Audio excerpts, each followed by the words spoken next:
Allez, comme promis, direction les Tuileries en plein cœur de Paris. L'exposition Jardin vient d'être inaugurée sous la pluie.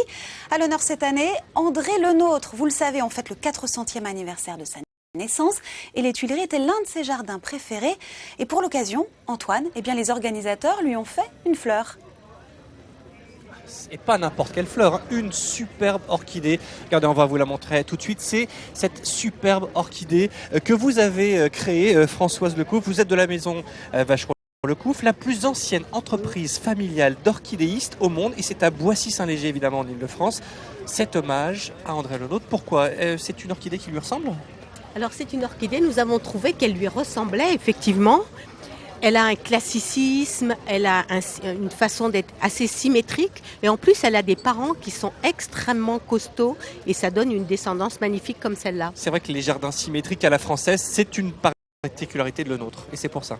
Et c'est pour ça, oui, qu'on a trouvé que c'était tout à fait pertinent. Alors, elle est élégante. Il a fallu beaucoup de temps pour la faire. Il faut 7 ans à peu près pour 7 ans pour obtenir créer une orchidée, une nouvelle variété d'orchidées. Oui. Pourquoi est-ce qu'il faut attendre si longtemps? Parce qu'il faut d'abord pouvoir marier des parents, obtenir ensuite un fruit duquel viennent des graines, semer ces graines en laboratoire. Le temps de formation du fruit est à peu près d'1 année, le temps de laboratoire est 1 année supplémentaire et ensuite vous devez les acclimater en serre et les faire pousser jusqu'à ce qu'elles fleurissent. De la patience aussi pour pouvoir les acheter, il va falloir encore attendre. Au moins 1 année, au moins 1 année. Il va falloir se faire reproduire, c'est ça? Exactement. D'accord. Alors, cette fameuse orchidée, elle a été inaugurée il y a quelques instants par Alain Baraton, le plus célèbre des jardiniers, en tout cas contemporains. C'est évidemment le jardinier du domaine de Versailles. À ses côtés, il y avait Nathalie Kosciusko-Morizet. Alors, Alain Baraton me disait, les gens ne se rendent pas compte, notamment les hommes, quand ils offrent des orchidées à leurs femmes, ils prennent de gros risques par rapport à l'étymologie de cette fleur. Qu'est-ce qu'il voulait dire par là? Eh bien, en fait, il faut oublier, ou alors il faut savoir scientifiquement que le mot orchis vient d'un mot grec qui veut dire testicule. C'est pas très très joli. En même temps, il faut quand même considérer que les orchidées ont sur la même fleur les organes mâles et femelles. Voilà, donc au moins ça récupère un petit peu. Voilà. À vos côtés, il y a Xavier Laurent. Comment allez-vous malgré la pluie, j'allais dire? Écoutez, c'est une pluie de jardinier, mais une pluie qui nous réjouit pour les plantes, pour le végétal qui en a besoin.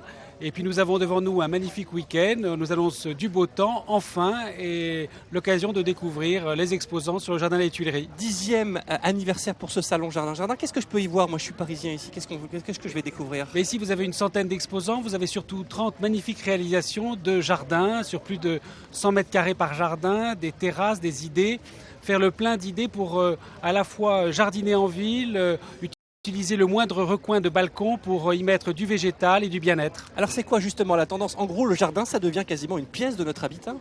Absolument. Le jardin, en fait, aujourd'hui, est le lieu où se rejoint à la fois le végétal, le design, et puis parfois l'utile, avec la tendance paysagère et potagère.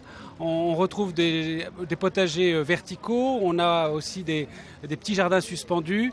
Plein d'idées à glaner le long des allées de jardin. On ne doit pas forcément avoir des très grands jardins pour pouvoir avoir son petit potager. Non, le prix cette année de Cité Verte a été décerné à une idée toute simple de sacoches qui se mettent même sur le rebord d'un balcon. Les jeunes aujourd'hui viennent à la rencontre des meilleures idées des plus grands paysagistes pour inventer sur les plus petits recoins parisiens des belles idées vertes. D'accord, et on trouvera ça ici au jardin. Voilà, je vous ramènerai une petite fleur, Marianne. Une orchidée peut-être?